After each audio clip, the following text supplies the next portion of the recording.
Sebenarnya setiap kita registrasi atau daftar akun Google, itu artinya kita sedang membuat akun baru. Mau untuk keberapa kali pun itu kita lakukan, tetap akun yang berhasil dibuat tersebut disebut sebagai akun Google baru. Mungkin yang meragukan Anda adalah, karena sebelumnya Anda sudah punya akun Google, dan status Anda dalam keadaan login, maka akibatnya setiap membuka halaman pembuatan akun Google, yang muncul adalah seperti ini. Tidak ada tombol daftar atau tombol buat akunnya.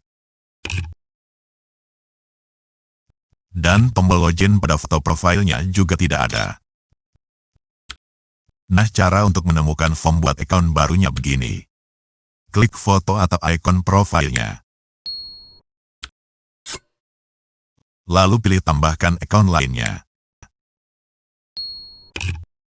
Nah, ini tombol buat akunnya. Selanjutnya caranya sama dengan ketika kita buat akun Google pertama kalinya.